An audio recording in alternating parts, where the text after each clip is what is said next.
Praise the lord. ప్రార్థన చేసుకుందాం. ప్రేమ నమ్మకమైన మా ప్రియ పరలోక తండ్రి, కృపగలిగిన దేవా, పరిశుద్ధుడా, నీ పాదములకు స్తుతి స్తోత్రములు వందనాలు చెల్లిస్తున్నాం ప్రభా. ఈ సమయంలో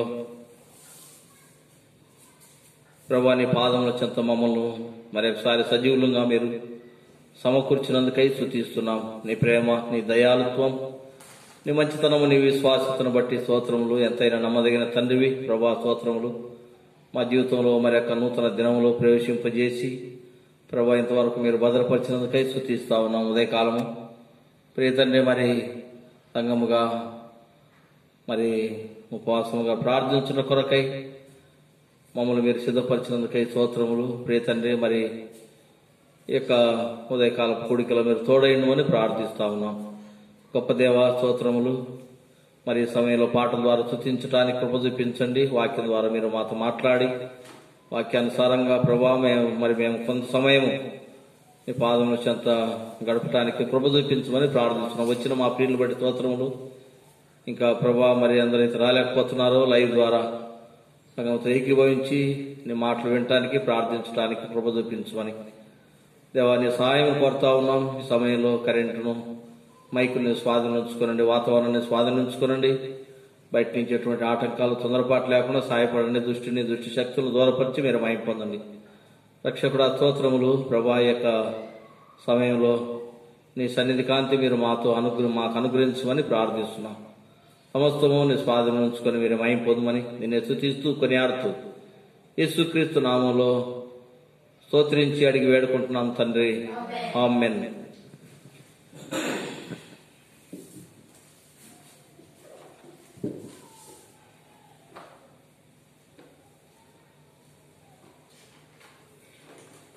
పాట సంఖ్య 553. 553 పాత పాట బుక్ లో 486.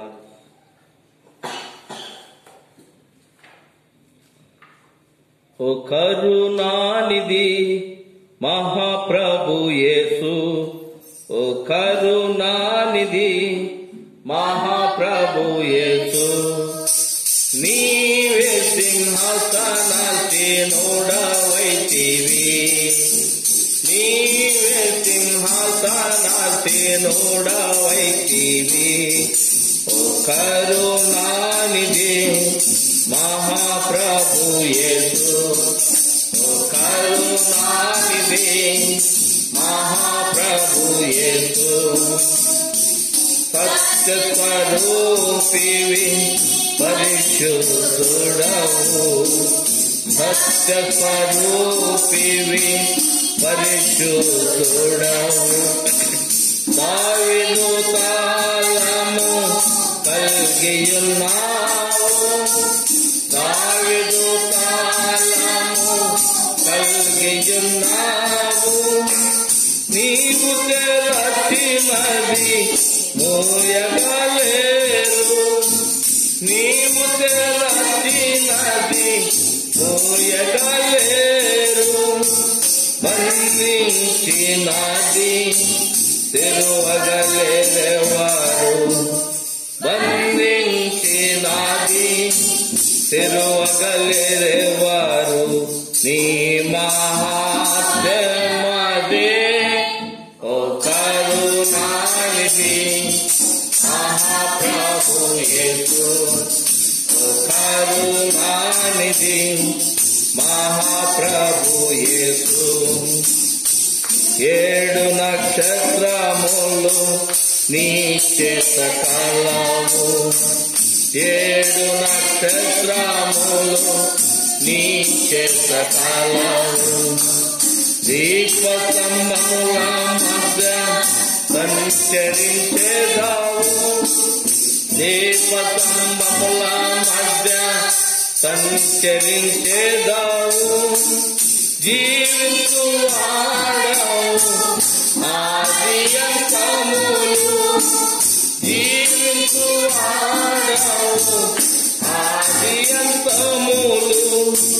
రెండంచుల ఖడ్గం కలిగిన ప్రభువా, రెండంచుల ఖడ్గం కలిగిన ప్రభువా అదియే నీ ఘనత ఓ కరుణానిధి మహాప్రభు యేసు ఓ కరుణానిధి మహాప్రభు యేసు అగ్ని వంటి నేత్రము కల్గి అగ్ని వంటి నేత్రము కల్గి అపరంజి వంటి పాదము కలిగి అపరంజి వంటి పాదము కలిగి దేవుని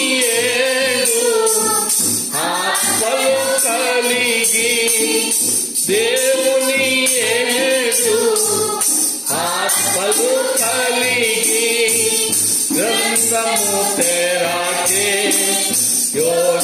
యోగ్యుడనీవే గ్రంథము తెరాచే యోగ్యుడనీవే ధన్యుడవు నీవే కరుణానిధి మహాప్రభు యేసు ఓ కరుణానిధి మహాప్రభు యేసు నమ్మకమైన సత్య సాక్షియు నమ్మకమైన సత్య సాక్షియు సర్వ సృష్టికి కాపయ్యుండి సర్వ సృష్టికి కాపయ్యుండి జీవితుడు బహు వాలామయుడు నీతిమంతుడు బహు వాలామయుడు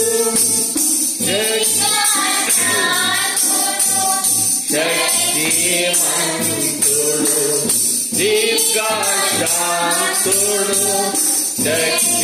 శక్తిమంతుడు ఆమేన్ అనువాడు ఓ కరుణానిధి మహాప్రభు యేసు ఓ కరుణానిధి మహాప్రభు యేసు ఎల్లరూ ప్రభుని స్తుతించెదరు ఎల్లరూ ప్రభుని స్తుతించెదరు సాగిల పడెదరు కృతజ్ఞులై సాగిల పడెదరు కృతజ్ఞులై ఆశ్చర్య క్రియలు చేసితివంతు ఆశ్చర్య క్రియలు చేసితివంతు ప్రభువా నీవే అగమ్యుడవంతు ప్రభువా నీవే అగమ్యుడవంతు నిన్ను కొనియాడెదము కరుణానిధి మహాప్రభు యేసు కరుణానిధి మహాప్రభు యేసు నీవే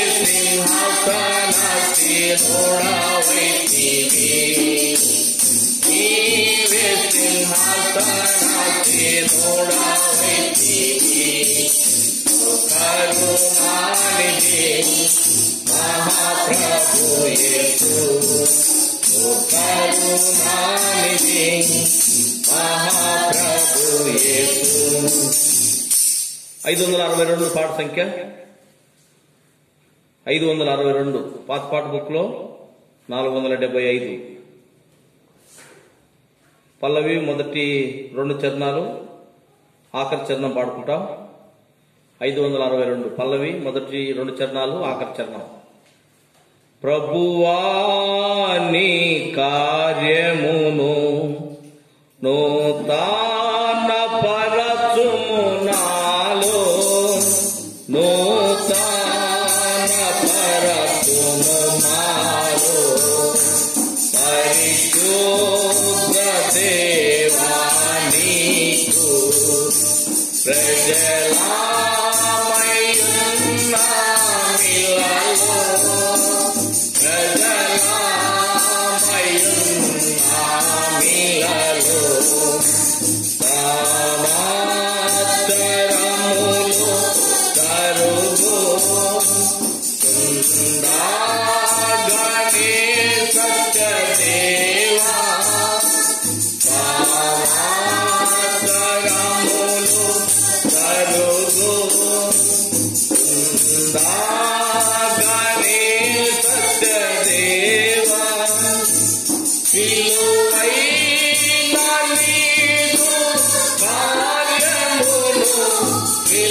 ప్రార్థన చేస్తున్నాం.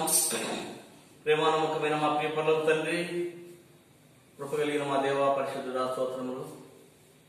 ఈ సమయంలో పాట ద్వారా సూచించడానికి ప్రార్థించడానికి కృపనిచ్చినారు. స్తోత్రములయ్యా. మరి ఒకసారి నీ పాదముల చెంతకు వస్తా ఉన్నాం.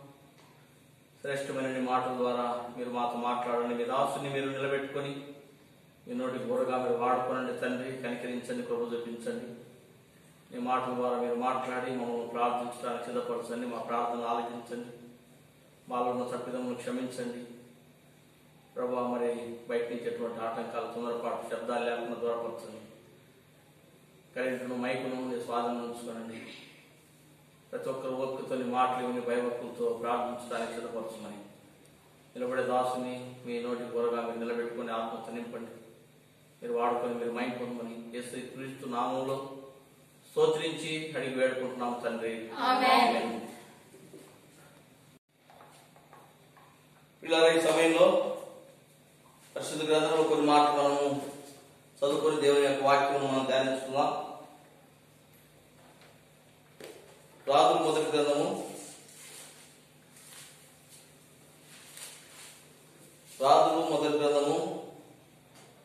21వ అధ్యాయము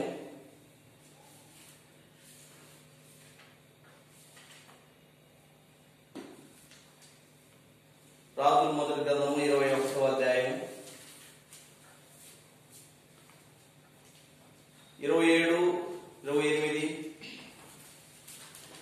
29 వచనాలు, 3 వచనాలు మనం కలిసి చదువుకుందాం. రాజుల మొదటి గ్రంథము 21వ అధ్యాయము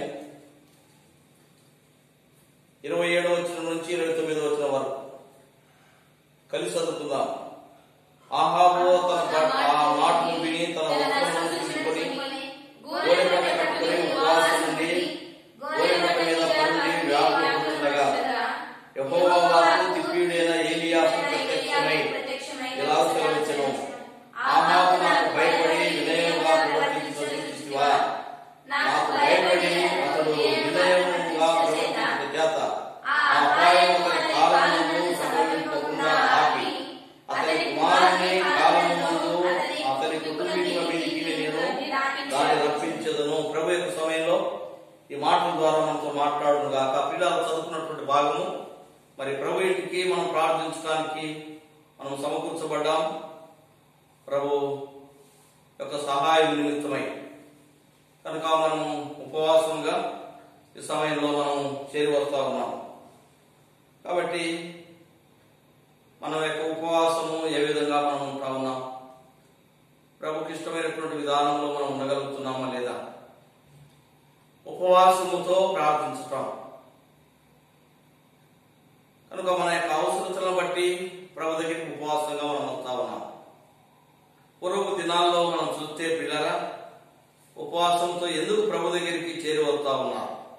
వారికి శ్రమలు ఎదురైనప్పుడు లేక శత్రువులు వారి మీదకి యుద్ధానికి వచ్చినప్పుడు ప్రభు యొక్క చిత్తం ఏదో వారు గ్రహించి కనుక్కోవటానికి వారు ఉపవాసం ఉంటూ వారు ప్రార్థిస్తూ వచ్చినారు.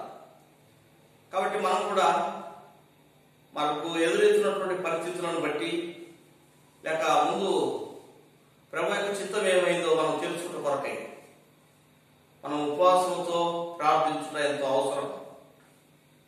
ప్రస్తుతం ఉన్నటువంటి దినాల్లో ప్రభు బిడ్డలమైనటువంటి మనందరం కూడా ఎంతో భారంతో ఉపవాసంతో ప్రార్థించాలి. ప్రభు యొక్క చిత్తం ఏదో మనము తెలుసుకోవాలి. ఎప్పుడైతే మనం ఆ విధంగా ఉపవాసంతో ప్రార్థిస్తామో ప్రభు యొక్క చిత్తం మనం తెలుసుకోగలుగుతాం. ఇది ఒక ఆచారం లాగా కాకుండా ప్రభు యొక్క చిత్తం మనం కనుగొనడానికి ప్రభు సహాయం కొరకై మనము దీనులపై తగ్గించుకొని ప్రభు దగ్గర ప్రార్థించడం. న్యాయాధిపతుల గ్రంథము 20వ అధ్యాయంలో మనం చూస్తే ఒక మాట చదవండి. న్యాయాధిపతుల గ్రంథము 20వ అధ్యాయము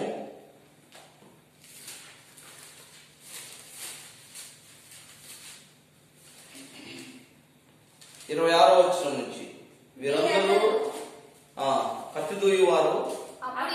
అప్పుడు ఇశ్రాయేలులందరూ జనులందరూ పోయి బేతేలును ప్రవేశించి ఏడ్చుచూ సాయంకాలం వరకు యెహోవా సన్నిధిని కూర్చుండుచు ఉపవాసం ఉండి దహన బలులను సమాధాన బలులను యెహోవా సన్నిధిని అర్పించిరి. ఆ దినములలో యెహోవా నిబంధన మందసము అక్కడనే ఉండేది. కనుక మరి యెహోవా నిబంధన మందసం వారి మధ్యలో ఆయన ఉంచినాడు. 24వ వచనం నుంచి కూడా మనం చూస్తే, కాబట్టి ఇశ్రాయేలు 2వ దినమున బెన్యామీనీయులతో యుద్ధము చేయరాగా ఆ 2వ దినమున బెన్యామీనీయులు వారిని ఎదుర్కొన్నటకు గిబియాలో నుండి బయలుదేరి వచ్చి ఇశ్రాయేలు 18,000 మందిని నేల కూర్చి సంహరించినారు. కనుక బెన్యామీనీయులు వచ్చి ఇశ్రాయేలు మీద యుద్ధం చేసినారు. ఒక దినము ఎంతమంది చంపినారంట? ఇశ్రాయేలు వారిని 18,000 మంది చనిపోయినారు ఇశ్రాయేలు. అప్పుడు ఇశ్రాయేలీలు ఏంటిది ఇది? ప్రభు బిడ్డలమైనటువంటి మనలో చనిపోవటానికి కారణం ఎందుకు? దేవుడు మనల్ని అన్యుల చేతికి అప్పచెప్తా ఉన్నాడు. కాబట్టి తన బిడ్డలు ఈ విధంగా కత్తివాత చేత శత్రువుల చేతిలో చనిపోవడం ప్రభుత్వం కనుగొనాలని వారు ఏడుస్తూ ఇక్కడ మనం చదువుకున్నాం. 26వ వచనం, వారిలో కత్తివాత దూయవారు ఉన్నారు, చచ్చిపోయినటువంటి 18,000 మందిలో. అప్పుడు ఇశ్రాయేలులందరూ జనులందరూ పోయి బేతేలును ప్రవేశించి ఏడ్చుచు సాయంకాలం వరకు అక్కడ యెహోవా సన్నిధిని కూర్చున్నారు. ఉదయకాలం నుంచి సాయంకాలం వరకు వారు ఏడుతూ యెహోవా సన్నిధిలో కూర్చున్నారు. ఎందుకు కూర్చున్నారు? ప్రభు, ఏంటిది నీ చిత్తము? మరి ఈ విధంగా ఇశ్రాయేలు నీ ప్రజలు యుద్ధశూరులు మరి ఈ విధంగా చనిపోవటం, మేము వారితో యుద్ధం చేయటం నీ చిత్తమా కదా? వారి కనుక్కోటానికి వారు ఏం చేసినారంటే అక్కడ ఉపవాసం ఉంటూ వచ్చినారు. ఉదయం నుంచి సాయంకాలం వరకు దేవుని సన్నిధానంలో కూర్చున్నారు, మందసం ఎదుట కూర్చున్నారు. దేవుని దగ్గరికి వారు వచ్చినారు. ఏ విధంగా వచ్చినారు? ఉపవాసంతో వచ్చినారు, కన్నీరు గారుతూ వచ్చినారు. ఆ దినాల్లో దేవుని యొక్క మందసం వారి మధ్యలో ఉంది. అప్పుడు వారు ఉపవాసంతో ప్రభు దగ్గరికి వచ్చినారు. ఎందుకు అక్కడ వచ్చినారో మనకు సందర్భం ఇక్కడ మనకు అర్థమవుతా ఉంది. 18,000 మంది ఒక దినంలో చనిపోయినారు. 18,000 మంది కదా, 18,000 మంది. 25వ వచనంలో, గిబియాలో నుండి బయలుదేరి వచ్చి ఇశ్రాయేలులో 18,000 మంది చచ్చిపోయినారు ఒక దినంలోనే. వారిలో కత్తివాతం కత్యత యుద్ధం చేయగలిగిన వారు ఉన్నారు. అన్ని విధాలుగా శత్రువును ఎదుర్కొనడానికి సిద్ధమైనటువంటి వారు ఉన్నారు. యుద్ధంలోకి వెళ్తే ముందు వరుసలో ముందు ఉండే వారు ఎవరు ఉంటారు? ఈ విధంగా యుద్ధశూరులు ఉంటారు, చురుకైనటువంటి వారు ఉంటారు. ఎవరైతే ముందు నిలబడినారో వారందరూ చచ్చిపోయినారు. ఏంటిది ఈ విధంగా చచ్చిపోవడం? మన ప్రభు చిత్తం కనుక్కుందాం రండి. కన్నీరు గారుతూ వారు ఉపవాసం ఉన్నారు బిడ్డ. కాబట్టి ఉపవాసము ఎందుకు? ప్రభు యొక్క చిత్తమును కనుక్కోవడానికి. జరగబోతున్నటువంటి విషయాల్లో మనం ఏ విధంగా నడవాలి, ప్రభు దగ్గర మనము లేక పితరులు ఆ విధంగా ఉపవాసంతో ప్రార్థించి వచ్చినాం. కాబట్టి మనం ఉపవాసంతో ప్రభు దగ్గరికి రావటము, ఈ ఉన్నటువంటి పరిస్థితులలో ప్రేమైనటువంటి వారా దేవుని చిత్తం ఏదో కనుక్కోవడానికి మనం వచ్చుట ఎంతో ప్రాముఖ్యమైనదిగా ఉంటాము. ప్రతి ఒక్క విశ్వాస జీవితంలో ఎదురవుతున్న పరిస్థితులు, లోకంలో ఉన్న పరిస్థితులు అన్నిటి కొరకై వ్యక్తిగతంగా సంఘముగా ఉపవాసంతో కన్నీరు గార్చడం, ప్రభువా నీ చిత్తం ఏమైంది, నీ చిత్తం ఏమైంది? ఉపవాసము దీనత్వాన్ని చూపెడతా ఉంది. ఎంతో దీనత్వం కలిగి ప్రభు దగ్గర మనం ప్రార్థించుతాం. ఇశ్రాయేలు ఆ విధంగా ఉన్నారు బిడ్డ. కాబట్టి ఇక్కడ మనం చదువుకున్నటువంటి భాగంలో రాజుల మొదటి గ్రంథము 21వ అధ్యాయంలో మనం చదువుకున్నాం. రాజుల మొదటి గ్రంథము 21వ అధ్యాయము 27 నుంచి 29 వరకు మనం చదువుకున్నాం. 27వ వచనంలో చూస్తా ఉన్నాము. ఆహాబు ఆ మాటలు విని తన వస్త్రములు చింపుకొని గోనెపట్ట కట్టుకొని ఉపవాసం ఉండి గోనెపట్ట మీద పరుండి వ్యాకుల పడుచున్నాడు.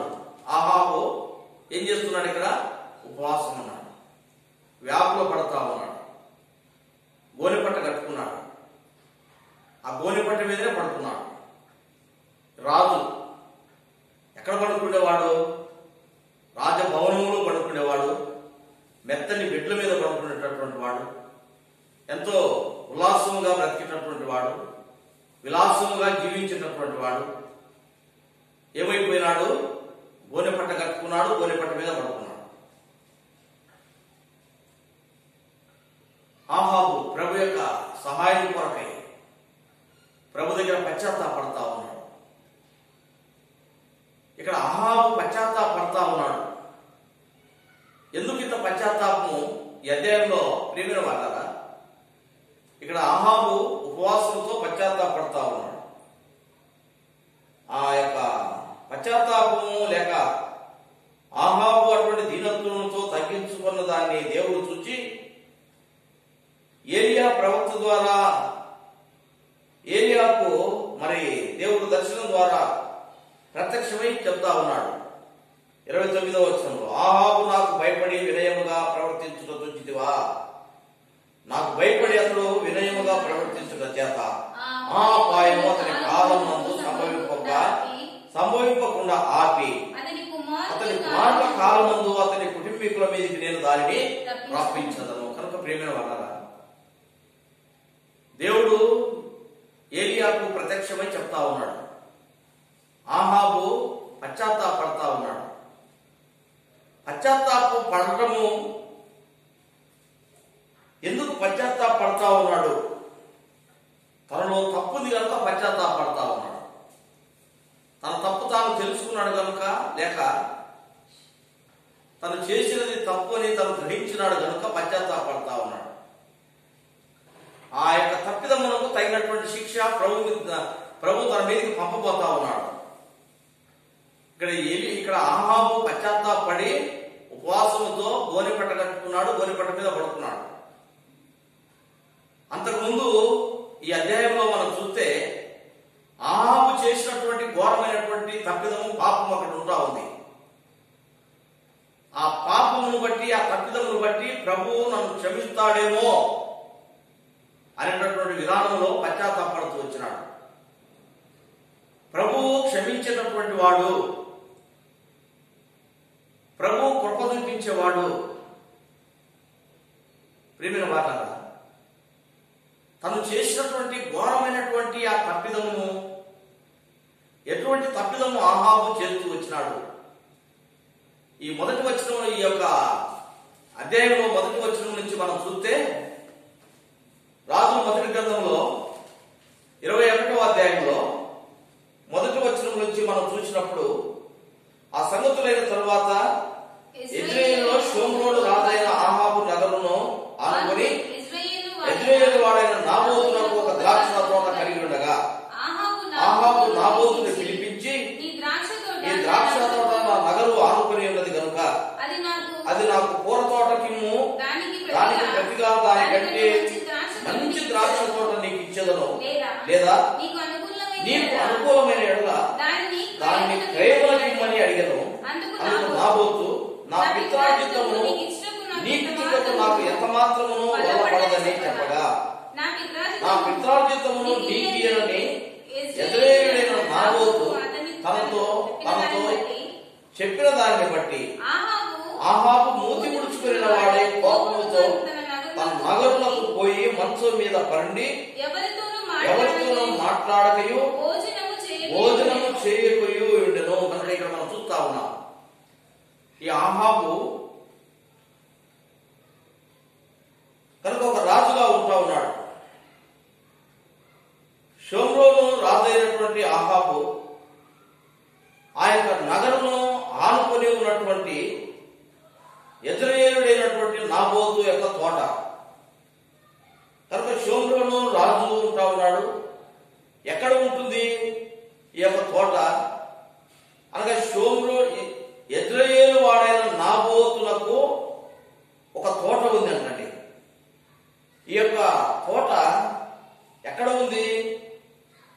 యెజ్రెయేలు ఆ యొక్క గ్రామం లేక పట్టణంలో ఉంటా ఉంది.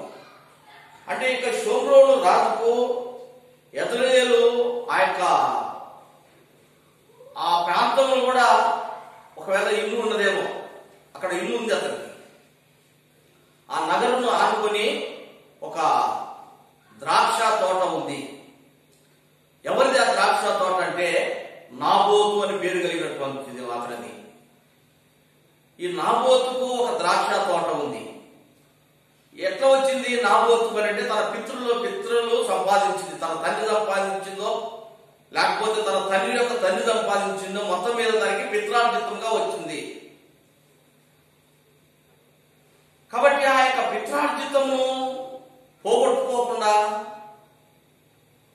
ఆ యొక్క తన పితరులు సంపాదించినటువంటి సంపాదనను చూసుకుంటూ, ఒకవేళ అదే తనకు జీవనోపాధి ఏమో,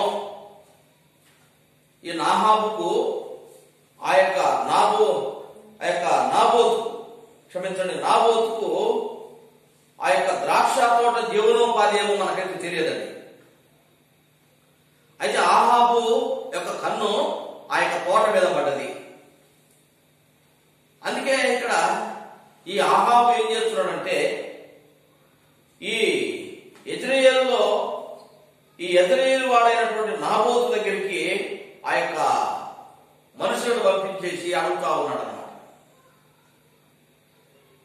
ఈ యొక్క పట్టణం ఆనుకొని ఉన్నటువంటి ద్రాక్ష తోట నాకు ఇచ్చేయి, నాకు కూరల వరకు మరి కూరలను పెంచుకోవడానికి కదా అక్కడ అడుగుతున్నది. ఏమంటున్నాడంట,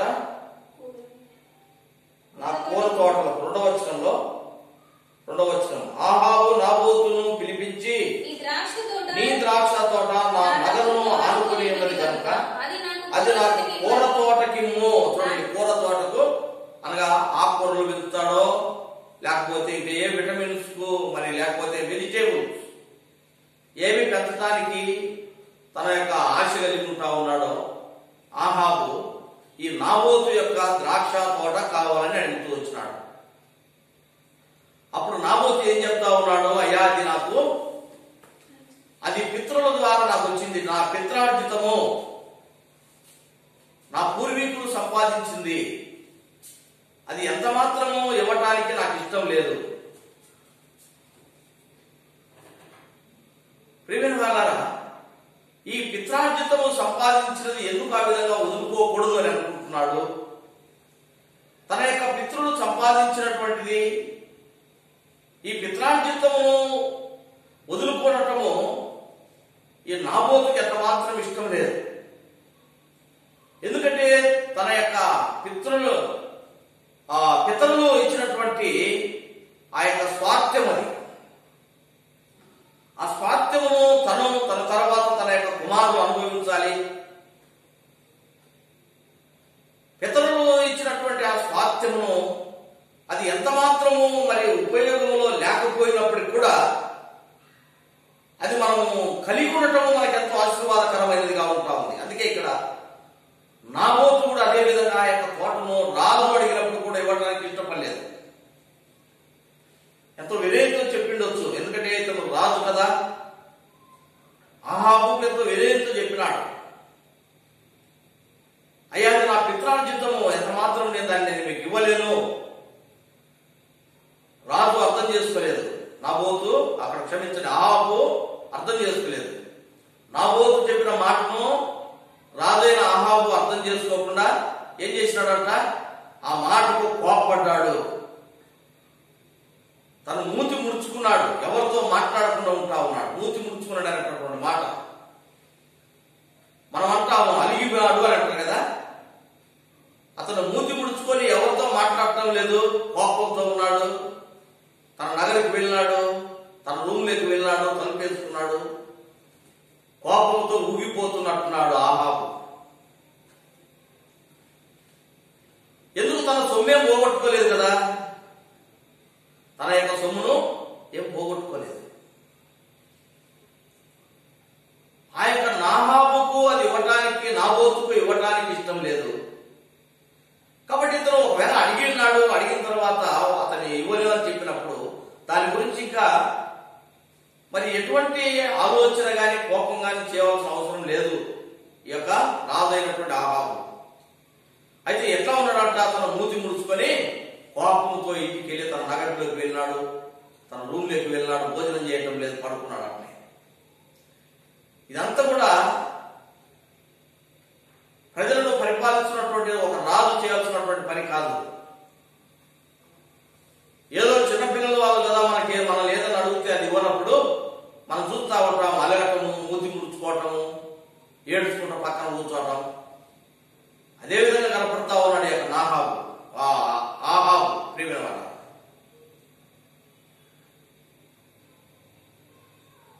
అప్పుడు ప్రియమైన ఏం జరుగుతా ఉంది అక్కడ?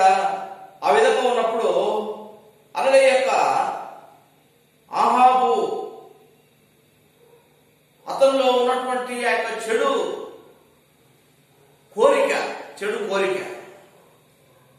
ఎప్పుడైతే ఆ విధంగా ఉన్నాడో తర్వాత వచ్చిన వాళ్ళు మనం చూస్తే తన భార్య తన దగ్గరికి వచ్చింది. 5వ వచనంలో, అంతటా అతని భార్య అయిన యజబేలు వచ్చి, నీవు మూతి ముడుచుకున్న వాడవై భోజనము చేయక వేమని అతన్ని అడుగగా అతడు ఆమెతో ఇతరును, నీ ద్రాక్ష తోటను ఖరీదుగా నాకిమ్ము, లేక నీకు అనుకూలమైన ఎడల దానికి మార్గం మరి యొక్క తోట ద్రాక్ష తోట నీకు ఇచ్చేదను ఎదురయ్యడైన నాబోతుతో నేను చెప్పగా అతడు నా ద్రాక్ష తోట నీకు ఇయ్యనను. అందుకని భార్య అయిన యెజెబెలు ఇశ్రాయేలులో నీవిప్పుడు పరిపాలన చేయుచుట లేదా? లేచి భోజనం చేసి మనసులో సంతోషముగా ఉండము. నేనే ఇశ్రాయేలుడైన నాబోతు ద్రాక్ష తోట నీకు ఇప్పించదనని అతనితో చెప్పి అహాబు పేరిట తాకీదు రాయించి అతని ముద్రతో ముద్రించి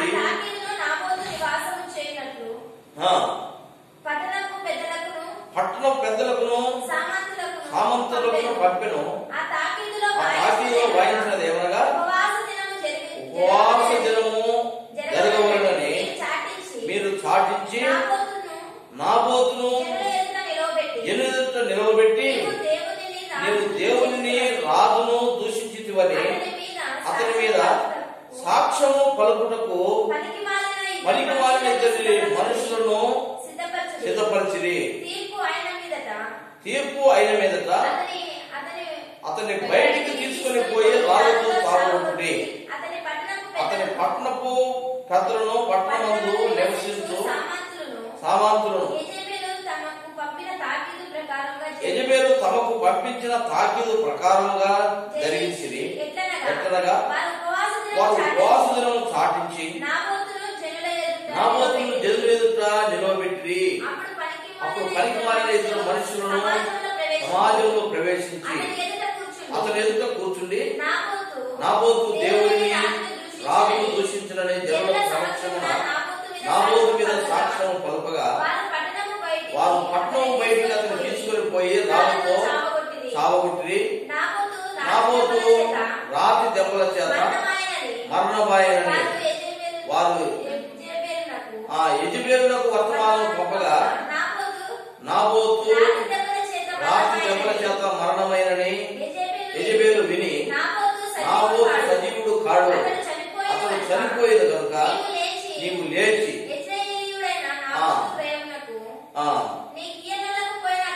నీకు పోయినటువంటి అతని ద్రాక్ష తోటను స్వాధీనపరచుకోమని అహాబుతో చెప్పెను. నాబోతు చనిపోయిన అహాబు విని లేచి ఇశ్రాయేలుడైన నాబోతు ద్రాక్ష తోటను స్వాధీనపరచడానికి పోయినాడు. ప్రేమైనటువంటి వాళ్ళ దీని తర్వాత మరలా చదవండి, ఈ యొక్క అధ్యాయం అంతా కూడా అర్థమైపోతుంది. ఇక్కడ అహాబు రాజుగా ఉన్నాడు. నాబోతు ఒక సామాన్యమైనటువంటి మనిషి. తనకొక ద్రాక్ష తోట ఉంది, తన యువనున్నాడు. అప్పుడు మూతి పుడుచుకొని అహాబు తన యొక్క రాజనగరికి వెళ్ళినాడు. భోజనం చేయకుండా పడుకున్నాడు అంటండి. అప్పుడు తన భార్య తన దగ్గరికి పోయింది, అహాబు దగ్గరికి పోయి ఏమని అడుగుతావు, ఎందుకు నువ్వు భోజనం చేయకుండా మూతి పుడుచుకొని ఉన్నావు అని అడుగుతా ఉంది. అహాబు ఆ విషయం చెప్పినాడు. అప్పుడు ఏమంటా ఉంది, ఈ అహాబే ఒక ఘోరమైనటువంటి భయంకరమైనటువంటి చెడు ఆలోచన కలిగినటువంటి వాడు, ఆశ కలిగినటువంటి వాడు అనుకుంటే అహాబు యొక్క భార్య ఏ విధంగా ఉందంట, అతను చేసినటువంటి తప్పిదమును లేకపోతే అతనికి ఉన్నటువంటి దురాశను బట్టి అతన్ని మందలించవలసినటువంటి విధానంలో ఉండకుండా ఇంకా ఏం చేస్తుందంట, ఎవరు నాబోతును చంపించడానికి అంత ప్రయత్నం చేసింది, ప్లాన్ ఇచ్చింది అనమాట. అక్కడ ఏమంటా ఉందంట, ఇప్పుడు నువ్వు సామాన్యమైన మనుషుడు కాదు, ఇశ్రాయేలులో నువ్వు రాజుగా ఉన్నావు అని చెప్తా ఉందన్నమాట. ఒక రాజుగా అధికారం కలిగినటువంటి వాడివి ఎవరో ఒక సామాన్యమైనటువంటి మనిషి తన తోటను ఇవ్వనంటే నువ్వు ఈ విధంగా అలగటము, మూతి ముడుచుకొని కూర్చోటము, భోజనం మానేయటము ఎందుకు? నీ చేతిలో అధికారం ఉంది కదా. అధికారం ఉన్నటువంటి వాడు ఏం చేసినా చలామణి అయిపోద్ది అనమాట. అతనికి చెప్తా ఉంది, నువ్వు అధికారం కలిగి ఉండేసి ఆ ద్రాక్ష తోట ఏంది, ఇంకా ఎవరిని నువ్వు ఆశించినా కూడా అది పొందొచ్చు, ఏ మనుషులు కూడా నీకు అడ్డం చెప్పలేడు కదా అన్నటువంటి విధానంలో చెప్పేసి నువ్వు లేచి ఫోన్ చేయి, నేను ఇప్పిస్తా నీకు ఆ తోట అంటా ఉంది. చూడండి తర్వాత ఏం చేసిందంట, ఆమె ఉపవాస దినము చాటించమని ఆ దేశం లేక ఆ యొక్క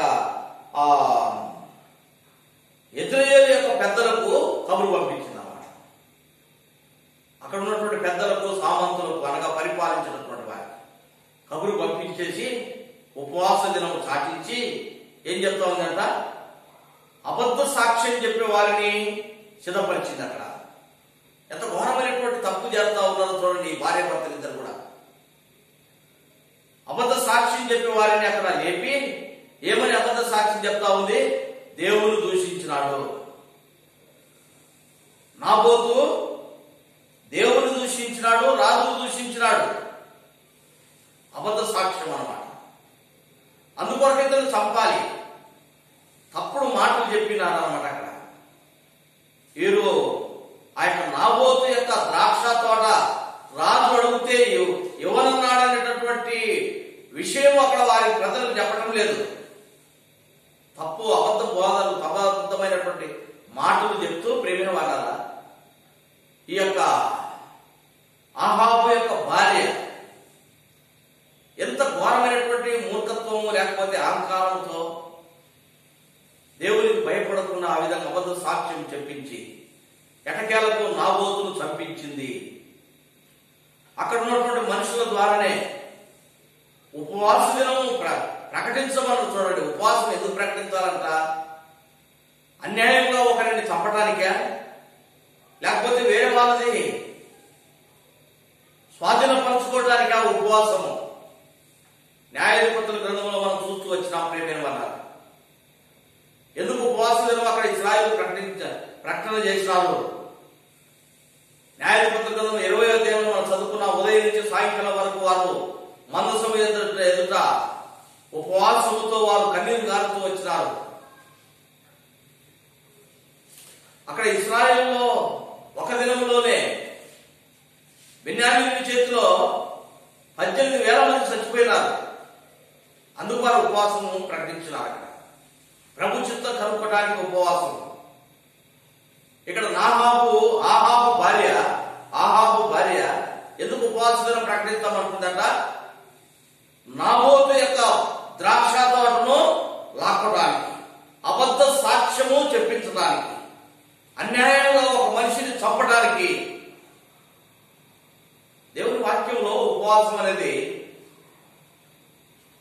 ప్రభు దగ్గర విధేయతతో క్షమాపణ అడుగుతూ చేసినటువంటి తప్పులను, పాపములను ఒప్పుకొని, అయ్యా మరి శత్రువు చేతిలో మేము ఈ విధంగా ఇబ్బందులు పడుతున్నాము, చచ్చిపోతా ఉన్నారు ప్రజలు, కాబట్టి ఇదంతా ఎందుకు ఈ విధంగా జరుగుతా ఉంది? ఒకవేళ మా తప్పుదల, మా పాపమును క్షమించు అని అడగటానికి ఉపవాసము ప్రకటించాలండి. అయితే ఇక్కడ ఆహాబు యొక్క భార్య ఎందుకు అక్కడ ఉపవాసము ప్రకటించమంటా ఉంది? తప్పుడు సాక్ష్యము చెప్పించడానికి. అమాయకుడైనటువంటి ఒక వ్యక్తిని, తన కుటుంబాన్ని నాశనం చేసడానికి, తన యొక్క ఆస్తిని తను స్వాధీనపరచుకోవడానికి. ఇది కాదు కదా ఉపవాసం అంటే. చేతులు అధికారం ఉంది ఇవ్వదని ఎట్లా చేసినా కూడా చలామణి అయిపోవటం. దేవుని వాక్యంలో మనం చూస్తా ఉన్నాము. నిర్గమకాండం 20వ అధ్యాయంలో దేవుడు ఇచ్చినటువంటి ఆజ్ఞలు మనం జ్ఞాపకం చేసుకుంటే పిల్లరా,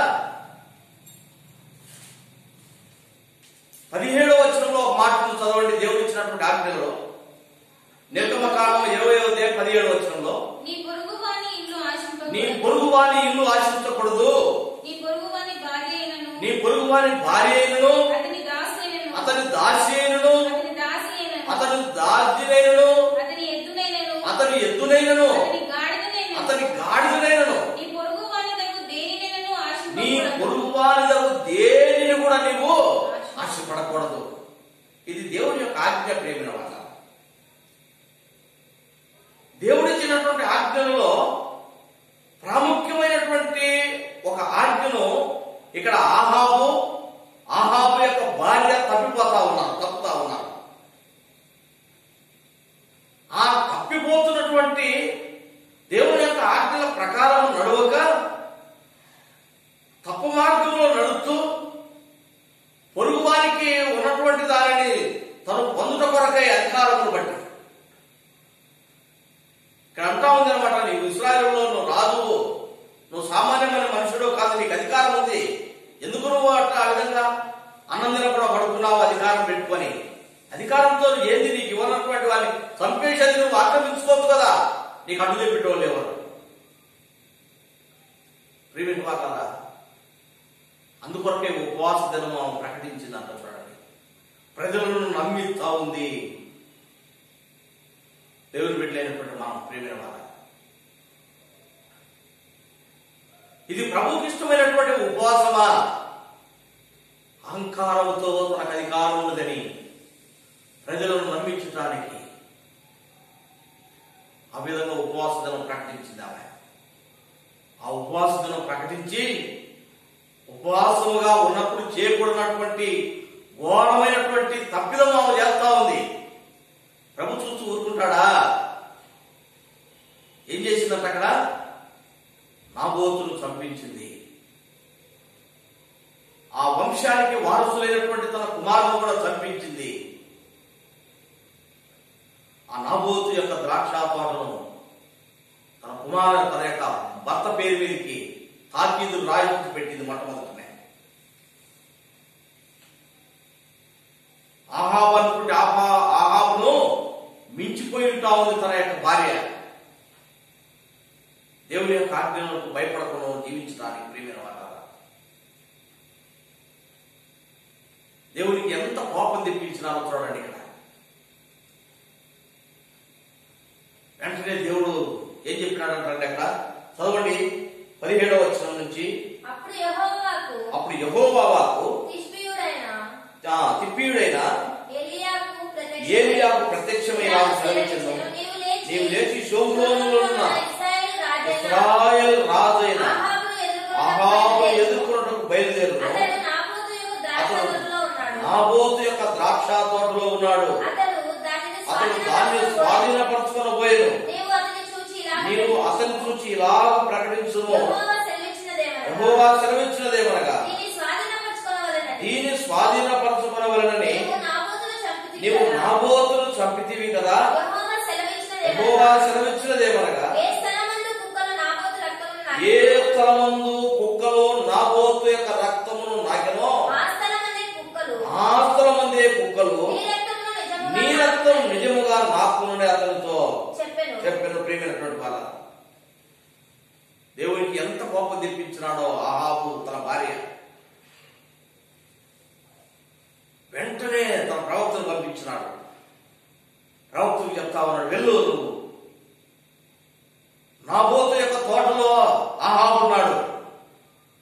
ఆ ద్రాక్ష తోట నాబోతు ఇవ్వనందుకు అతన్ని చంపించేసి తను ఆక్రమించుకుంటా ఉన్నాడు. వెళ్ళు, నేనంటే ఏంటిదో నా యొక్క నేను చేయబోతున్నటువంటి కార్యము ఆహాబుకు తెలియపరచు. ఆ ద్రాక్ష తోటలో ఉన్నప్పుడే ప్రవక్త అయినటువంటి ఏలియా పోయి కలుసుకున్నాడని రాజుతో చెప్తా ఉన్నాడు, ఈ తోటను నువ్వు తీసుకోవడానికి, నీ స్వాధీనపరచుకోవడానికి అమాయకుడైనటువంటి నాబోతును నువ్వు చంపించినావు. అతని యొక్క రక్తము కుక్కలు నాకినా ఇదే పొలంలోనే. నాబోతు నిన్ను ఏమి చేయలేని వాడే నీ చేతిలో చచ్చిపోయినాడు. అయితే సర్వశక్తి కలిగినటువంటి దేవాది దేవుడు ఉన్నాడనే విషయాన్ని నువ్వు మర్చిపోయినావు.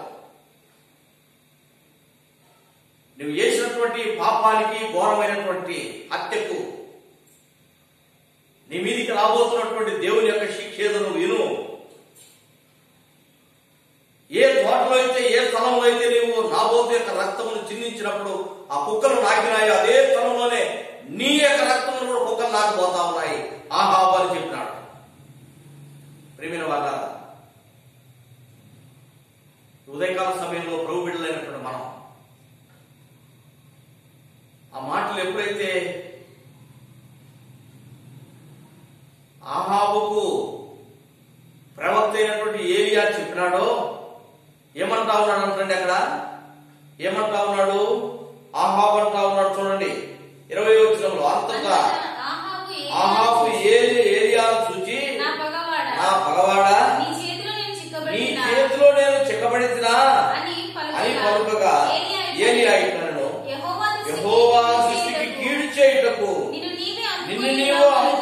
ఉన్నావు గనుక నా చేతిలో నీవు చిక్కితివి. బా ఎంత గొప్ప మాట ప్రియులారా. యెహోవా, మరొకసారి చదువు మా భాగాన్ని. యెహోవా దృష్టికి యెహోవా దృష్టికి కీడు చేయుటకు కీడు చేయుటకు నిన్ను నీవే అనుకొని ఉన్నావు. చూడండి, అహాబు ఏం చేసినాడంటండి? యెహోవా దృష్టికి కీడు చేయడానికి తనను తాను అమ్ముకున్నాడు.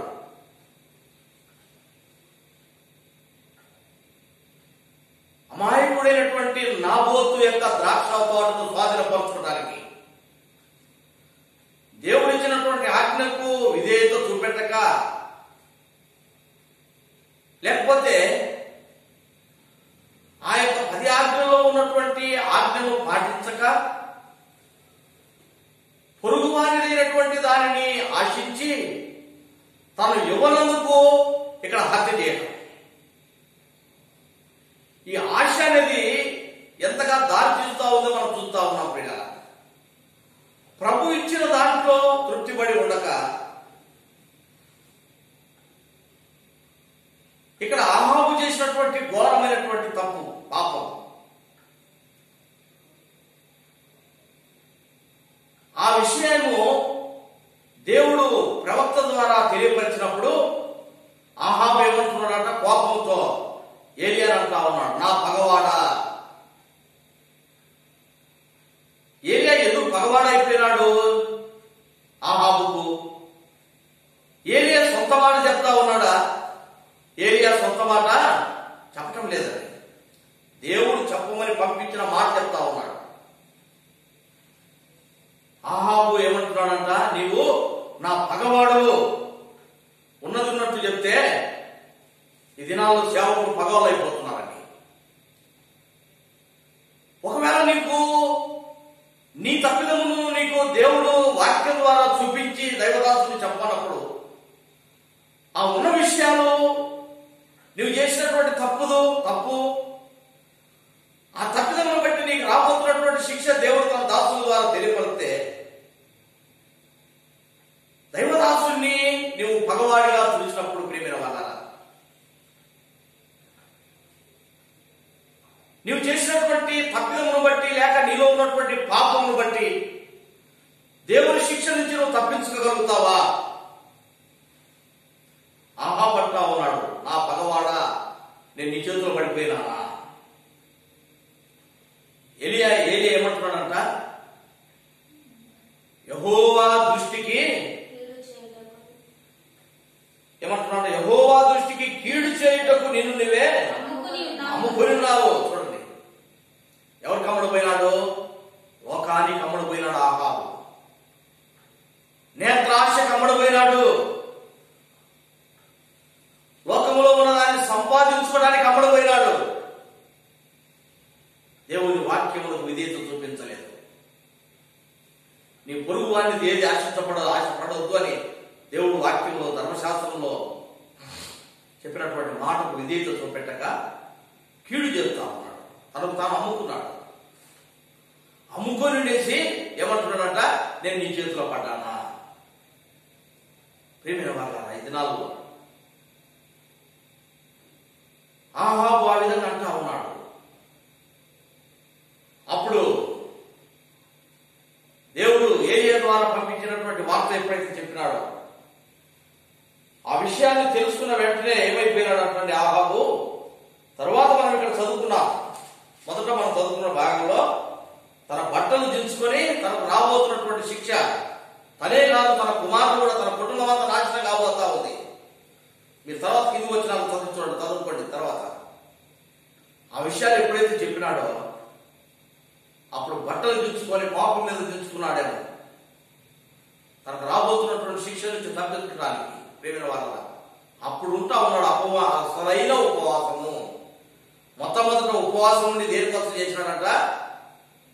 ఇతరులను లాక్కడానికి ఉపవాసం ఉన్నాడు. ప్రేమిన వాళ్ళ కాదు, మనం ఏ విధంగా ఉపవాసం ఉండాలి? ఒకవేళ మనము ఇతరుల దాన్ని ఆశించి ప్రభువా అది నాకు అనుగ్రహించని చెప్పి భారంగా ప్రార్థన చేస్తా ఉంటున్నామా?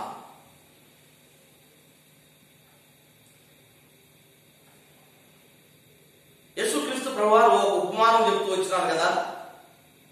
లూకాసు వార్త 18వ అధ్యాయంలో ఒక విధవరాలు అధికారి దగ్గరికి పోయి ఏమని అడుగుతా ఉందంట, నాకు న్యాయము తీర్చయ్యా, నాకును నా ప్రతివాదికి, నాతో పాటు నాతో వాదిస్తున్నటువంటి వారికి ఏది న్యాయమో అది తీర్చు, వారిని తీసేసి నాకేమని ఎక్కడ ఉండటం లేదండి, అమ్మాయింది, నాకు న్యాయము తీర్చు. ఆహాబు ఆ విధంగా, లేకపోతే ఆహాబు యొక్క భార్య ఆ విధంగా ఉండటం లేదండి. ఉపవాస దినం కూడా ప్రకటన చేసినారు, ఒక మనిషిని చంపడానికి, తన యొక్క ఆస్తిని స్వాధీనపరచడానికి. దేవుడు మెచ్చే విధంగా కాదు కదా అది. దేవుని యొక్క వాక్కును ఇష్టానుసారమైనటువంటి పాపం చేస్తున్నటువంటి మనుషులకు దేవుడు తన యొక్క వాక్యం ద్వారా మాట్లాడి గద్దించకుండా ఉంటాడా? నీలో ఉన్న తప్పిదమును బట్టి దేవుడు నేను గద్దించినప్పుడు ప్రేమైన వాళ్ళారా, ఎప్పుడైతే మనం లోబడతామో దేవుడు పశ్చాత్తాపడి, లేక దేవుడు మన యొక్క పశ్చాత్తాపమును బట్టి మనల్ని క్షమిస్తాడు. ఆహాబు ఏమంటున్నాడంటే ఇక్కడ, నా పగవాడా, ఏమంటే తప్పిదము చూపించిన వాడు పగవాడా? దావీదు చేసినటువంటి తప్పిదమును ప్రవక్త ద్వారా, నాతాను ప్రవక్త ద్వారా దేవుడు దావీదుకు తెలియపరిచినాడండి. సమూయేలు 2వ గ్రంథం 12వ అధ్యాయము, అక్కడ దావీదు చేసినటువంటి పాపమును ప్రవక్త అయినటువంటి నాతాను ద్వారా దేవుడు దావీదుకు కబురు పంపించినాడు, ఇంత ఘోరమైన తప్పిదం చేసిన దావీదును అని. ఆ కబురు తీసుకుని వచ్చినటువంటి ప్రవక్త అయినటువంటి నాతాను మీదకి దావీదు ఏమంటా ఉన్నాడంట, 13వ వచనం చదవండి. అక్కడ నేను పాపం చేసి తినని, నేను పాపము చేసి తినని, దావీదు నాతానుతో అనగా, దావీదు నాతానుతో అనగా, నాతాను నీవు చావకున్నట్లు యెహోవా, నీవు చావకున్నట్లు యెహోవా నీ పాపమును పరిహరించెను. చూడండి ప్రియమైన వాళ్ళ, ప్రవక్త ద్వారా రాజుకు కబురు వచ్చేసింది అనమాట, దావీదును పాపం చేసినావు. కబురు తీసుకొని వచ్చినటువంటి ప్రవక్తను కొట్టి చంపుతా ఉన్నాడా, ఏమైనా దూషిస్తా ఉన్నాడా? నిజమే, దేవుడు తన దాసుల ద్వారా నాకు కబురు పంపించినాడు. నిజంగానే నాకు మరణ శిక్ష రావాలి, నిజంగానే ఇప్పుడు నేను ప్రభు యొక్క శిక్షకు, నా మీదకి ప్రభు యొక్క శిక్ష రావడానికి సిద్ధంగా ఉంది, దీనికి తగిన వాళ్ళనే నేను. వెంటనే ప్రియమైన వాళ్ళ నాతానుతో ప్రవక్తతో అంటా ఉన్నాడు దావీదు, నేను పాపం చేసినాను. తన తప్పిదమును ఒప్పుకున్నాడండి. నాతాను ప్రవక్త అంటా ఉన్నాడు, అయితే ఈ యొక్క తప్పిదమును బట్టి నువ్వు చచ్చిపోకుండా బ్రతకలుగుతావు, కారణం ఏంటిది, నువ్వు ఒప్పుకున్నావు కాబట్టి నీ తప్పిదము. ఆహాబు ఒప్పుకోలేదండి. అక్కడ ఆహాబు ఏమంటున్నాడంట, నా పగవాడా, మేలు చెప్పిన వాడిని పగవాడా అని ఒకవేళ నువ్వు అనుకుంటున్నావేమో ప్రేమైనటువంటి సోదరుడు, సోదరి, నీ క్షేమము కోరి దేవుని యొక్క వాక్యము నీ తప్పిదములను నీకు తెలియపరుస్తున్నటువంటి దాసుని, దేవుని యొక్క దాసుని మీద నువ్వు పగవాడిగా చూస్తా ఉన్నావేమో తన యొక్క దాసుని. అయితే నీ తప్పిదములను బట్టి దేవుని యొక్క శిక్ష నీ మీదకి రాకుండా ఆగిపోదు. సరైనటువంటి ఉపవాసం అక్కడ ఆహాబు ఉంటా ఉన్నాడు. అక్కడ తన బట్టలు చించుకున్నాడు, పశ్చాత్తాపడతా ఉన్నాడు, గోనెపట్ట కట్టుకున్నాడు, గోనెపట్ట మీద పడుకున్నాడు. ప్రభు తన యొక్క పశ్చాత్తాపాన్ని చూసేసి మరలా ఏలియా కబురు పంపించినాడు. ఏలియా, ఆహాబు ఎంత పశ్చాత్తాపడ్డాడో చూడు, నువ్వు వెళ్ళేసి ఆహాబుకు చెప్పు. అయితే శిక్ష అయితే వస్తుంది, ఆహాబు దినములో కాదు. ఎప్పుడు వస్తుందంట? ఆహాబు చచ్చిపోయిన తర్వాత. ప్రియమైన వాళ్ళ, ఆహాబు చచ్చిపోయిన తర్వాత తన కుమారుడు యొక్క దినాల్లో శిక్ష నేను రప్పిస్తాను. ఆహాబు పశ్చాత్తాపడ్డాడు కాబట్టి ఆహాబు ఆ శిక్ష చూడకుండానే వెళ్ళిపోవాలి. కాబట్టి ప్రియమైనటువంటి వాళ్ళ, తన తప్పిదము తను ఒప్పుకొని సరైనటువంటి ఉపవాసం ఉన్నాడు. ప్రభు దగ్గర ఉపవాసం ఉంటున్నటువంటి మనం ఏ విధంగా ఉంటున్నాం? ఇతరులను దోచుకోవడానికి అడుగుతానికి వచ్చినామా ఉపవాసం చేత? ఇతరులకు ఉన్నటువంటి దాని అతి ఆశ కలిగి, లోకంలో ఉన్నటువంటి ఆశ కలిగి ప్రభువా నాకు స్వాధీనపరచు, అది కాదన్నమాట ఉపవాసం. ప్రభు చిత్తం కొరకై ఈ విధంగా ఉండేవారిగా మనం ఉంటా ఉన్నామా? లోకంలో ఉన్నటువంటి ఆశ చేత ఉపవాసం ఉంటున్నామా? యాకోబు రాసిన పత్రిక 4వ అధ్యాయంలో చూడండి. యాకోబు రాసిన పత్రిక 4వ అధ్యాయం మొదటి 2 వచనాలు. మీలో యుద్ధములను పోరాటములను దేని వలన కలుగుతున్నవి? మీ అవయవంలో పోరాడు మీ భోగేచ్ఛల వలనే కదా. మీరు ఆశిస్తున్నారు కానీ మీకు దొరకటం లేదు. నరహత్య చేయుదురు, మత్సరపడుదురు కానీ సంపాదించుకోవడం లేదు. పోట్లాడుదురు, యుద్ధము చేదురు కానీ దేవుడిని అడగనందున మీకేమీ దొరకదు. ప్రేమైనటువంటి వారు పోరాటం, యుద్ధాలు, ఇతరులది స్వాధీనపరచుకోవాలి. వాడు ఏమైనా అయిపోయి నాకు సంబంధం లేదు, నాకు అది రావాలి. పోరాటం, ఈ పోరాటంలో ఏం దొరకదండి. దేవుని చిత్తమును అడగాలి, దేవుని యొక్క సహాయం అడగాలి. ఇతరుల దానికోసం కాదు, ఇతరులది మనం పొందడం కొరకు కాదు మనం ఉండాల్సింది. ప్రేమైన వాళ్ళ ఒకవేళ అటువంటి ఆలోచన కలిగిపోతున్నామా? దేవుని బిడ్డలైనటువంటి మనం ఎట్లా ఉండాలి? ఈ పోరాటాలు ఒకవేళ ఉంటా ఉన్నాయా? అపోస్తలుడైన పౌలు తిమోతికి రాస్తూ ఒక మాట అంటా ఉన్నాడు, జ్ఞాపకం చేసుకున్నా.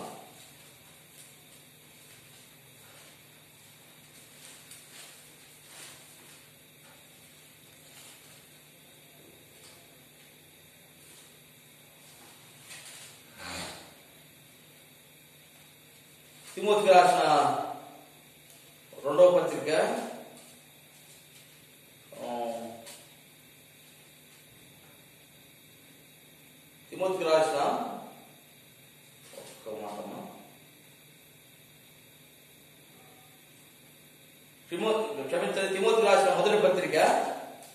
6వ అధ్యాయము 5వ వచనం. చెడిపోయిన మనసు కలిగి సత్యహీనులై దైవభక్తి లాభమనుకుని మనుషుల వ్యర్థ వివాదములకు కలుగుతున్నవి. సంతుష్టి సహితమైన దైవభక్తి గొప్ప లాభదాయకమైనది. మనం ఈ లోకంలోనికి ఏమీ తెలియదు, దీనిలో నుండి ఏమీ తీసుకొని పోలేము. కాగా అన్నవస్త్రములు గల వారమై ఉండి వాటితో తృప్తి పొంది ఉండుదాము. కనుక ప్రేమైన వాళ్ళ అపోస్తులైన పౌలు యవనస్తులైనటువంటి తిమోతికి రాస్తా ఉన్నాడు. మన బోధ, మనం చెప్పేది, మనం ఆచరించే విధానం దేవుని బిడ్డైనటువంటి వారు ఏ విధంగా ఉండాలి? ప్రభుని ఎరగని వారైతే లోకంలో ఉన్నటువంటి ఇతరులను మోసపరిచేసి లాభాన్ని పొందడం కొరకే వారు ఒకవేళ ప్రయత్నిస్తా ఉన్నారు లోకంలో ఉన్నటువంటి వారు. అయితే ప్రభు బిడ్డలైనటువంటి వారు ఎట్లా ఉండాలి? స్వలాభం కోసం ఇతరులను హింస పెట్టేవారిగా, లేకపోతే ఇతరులను బాధపరిచేవారిగా, చంపేవారిగా అహాబులాగా మనం ఉండకూడదు. అహాబు భార్య ఇచ్చినటువంటి ప్లానింగ్లు ఇచ్చేవారిగా మనం ఉండకూడదు. పౌలు చెప్తా ఉన్నాడు తిమోతికి, లోకంలో ఉండేవారు ఆ విధంగా ఉంటా ఉన్నారు. 5వ వచనం అంటున్నారు, చెడిపోయిన మనస్సు కలిగి సత్యహీనులై దైవ భక్తి లాభ సాధనకును మనుషుల వ్యర్థ వివాదములను కలుగుతున్నవి. కనుక చెడిపోయినటువంటి మనుషులు దైవ భక్తి ఏంటిదన్నా లాభం అనుకోవడం. ఈ దినాల్లో చాలా మందిని మనం చూస్తా ఉన్నాం. ప్రియుల ఎక్కువగా మనం విమర్శించుకోవడం అవసరం లేదు ఈ మాటల గురించి. ఒకవేళ మనం ఈ స్థితిలో ఉంటా ఉన్నామా దేవుని యొక్క భయభక్తులతో? చాలా మంది అంటా ఉంటారన్నమాట, దేవుని యొక్క ఇంటికి వస్తే ఏమేమో వస్తాయంట కదా, ఏమి రావండి. లోకానికి సంబంధించిన దాని కొరకు కాదు. దేవుడి ఇంటికి రావాల్సింది, దేవుని భయభక్తులు కలిగి ఉండాల్సింది, పరలోక రాజ్యం కొరకు మనం సిద్ధపడి ఉండాలి.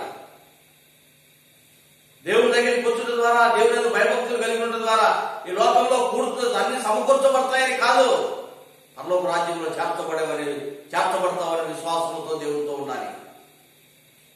పౌలు అంటా ఉన్నాడు ఇక్కడ, సేవకు వచ్చేది లోకంలో సంపాదించుకుందామని కాదు తిమోతి, దైవభక్తి కలిగి ఉండటం. ఏమి తీసుకురాలని మనం ఈ లోకంలోనికి? మనం పోయేటప్పుడు కూడా ఏమి తీసుకుపోలేము. ప్రభు ఇచ్చినటువంటి గొప్ప సత్య వాక్యమును మనం తెలియపరుస్తూ, అనేకులకు స్వార్థ ప్రకటిస్తూ, దేవుడు ఇచ్చినటువంటి అన్నము వస్త్రము కలిగి ఉంటే చాలు మనకు అంతే. ప్రభు చిత్తానుసారంగా జీవిద్దాం, ప్రభు స్వార్థను ప్రకటిద్దాం. లోక ఆలోచన, లోకాశలు కలిగి ఉంటా ఉన్నామా? దేవుని బిడ్డ అయినటువంటి వారు మనం ఉపవాసం దేని కొరకు ఉంటా ఉన్నాం? లోకంలో సంపాదించుకునే దాని కొరక, ప్రభు యొక్క చిత్తమును గ్రహించే దాని కొరక? ఆహాబు యొక్క భార్య ప్రకటన చేయమన్నది అనమాట. ఒక అమాయకుడిని చంపేసి అతని ఆస్తిని సాధనపరచుకోవడానికి. పశ్చాత్తాపడదాం ప్రియమైనటువంటి వారు. ఒకవేళ అటువంటి ఆలోచన కలిగి ఉంటున్నావా? ఇతరులది నీ స్వార్థంతో నీవు లాగేసుకోవడానికని ఉపవాసంతో గడుపుతా ఉన్నావా? యాకోబు రాసిన పత్రికలు అంటా ఉన్నాడు, పోరాటములు ఏం పొందలేదు. ప్రభు ఇస్తే, ప్రభు చిత్తమైతే అన్ని సమకూరుతాడు. ప్రభు సాయం కొరకు అడగాలి.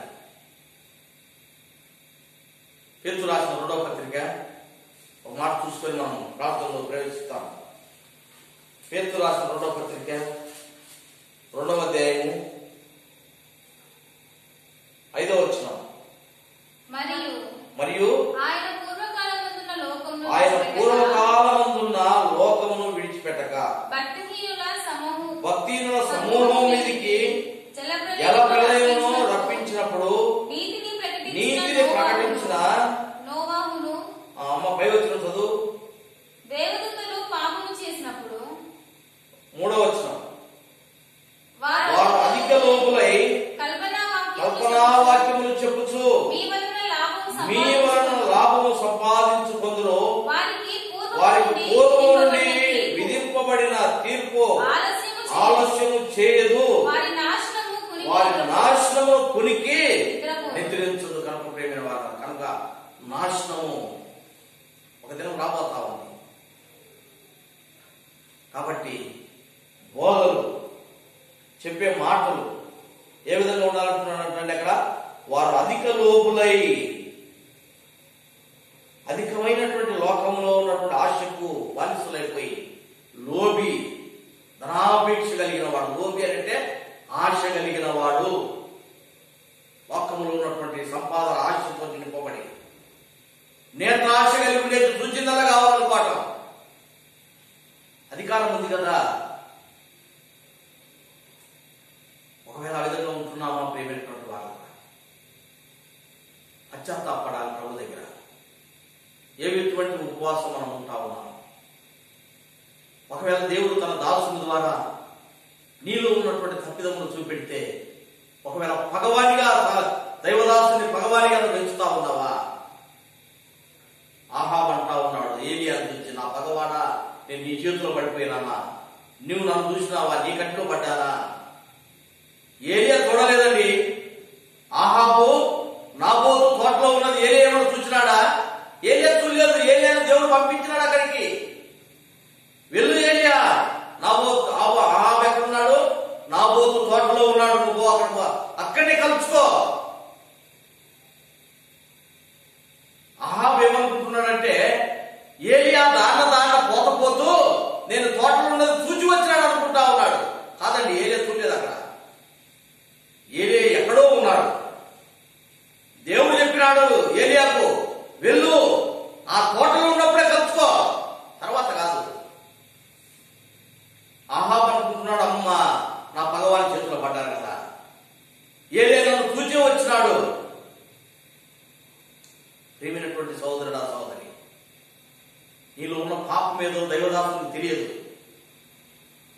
పరిశుద్ధాత్మ దేవుడు తన ద్వారా నిన్ను హెచ్చరిస్తా ఉన్నాడు.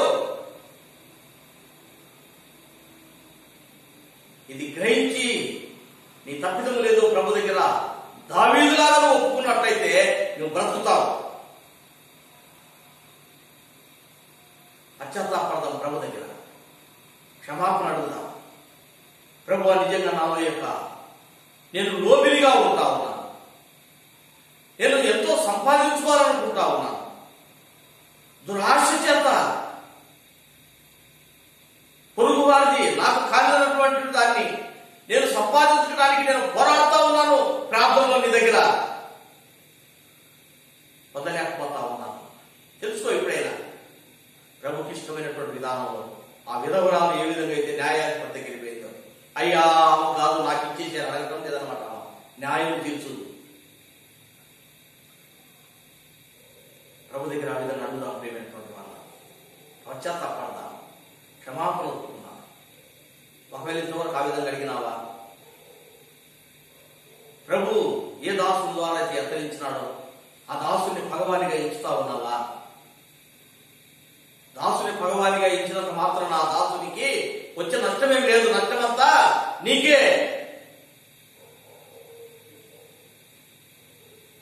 క్షమాపణ అడుగు ప్రభు దగ్గర, విధేయత చూపించు. దేవుడు నిన్ను నీ కుటుంబాన్ని కాపాడతాడు. ఆ విధంగా దేవుని వాక్యం ద్వారా క్షమాపణ అడిగి ఆ తప్పిదములు ఒప్పుకొని ప్రభు రక్తం చేత మరొకసారి మనల్ని మనం కడుక్కొని ప్రభుకి ఇష్టమైనటువంటి విధానంలో మనకు కావలసినటువంటి అన్నమును, మనకు కావలసినటువంటి వస్త్రముల కొరకై ఈ లోకంలో జీవించిన దినాలు దేవుడు మనకు దేవుని చిత్తమైతే అదంతా మనకు అనుగ్రహించిన కొరకై ప్రభు అప్పచెప్పినటువంటి పనిని నమ్మకంగా చేసేవారిగా ఉండటం కొరకై ఆయన సహాయం కోరతారు. దేవుడు ఆ విధంగా మనకు సహాయం చేయను కాక. ప్రార్థనలు గడుపుతాం కొద్ది సమయం. దయచేసి ఇక్కడికి వచ్చినటువంటి వారు ప్రార్థన చేయండి. మరి రాలేకపోయిన వారు కూడా మీరు జూమ్ లో జాయిన్ అయ్యి కొంత సమయము ప్రభు దగ్గర ప్రార్థనలు గడపండి. మీరు కూడా ఈ విధంగా వాక్యానుసారంగా ప్రార్థన చేద్దాం, క్షమాపణ అడుగుదాం. తర్వాత రేపటి దినము ప్రభు పరిచర్య కొరకై ప్రార్థన చేద్దాం. అన్ని సంఘాల్లో జరిగే ఆరాధన కొరకై, మన స్థానిక సంఘంలో కణాల్లో జరుగుతున్న ఆరాధన కొరకు, తర్వాత ప్రపంచంలో జరుగుతున్న ఆరాధన కొరకై ఉన్నటువంటి పరిస్థితులు మన మెరుగుదలను ప్రియమైనటువంటి వాళ్ళారా, ఎంతో మంది అనారోగ్యంతో ఉన్నారు, వారి కొరకు ప్రార్థన చేద్దాం. ఈ యొక్క వైరస్ తగ్గుట కొరకై, వీటన్నిటి కొరకై మనము క్లుప్తంగా ఒకరి తర్వాత ఒకరు ఒక్కొక్కరు ఒక్కొక్క అంశం కొరకై మనము ఆ విధంగా ప్రార్థన చేసి ప్రభు యొక్క సహాయం కోరతాం. ప్రార్థన చేయండి.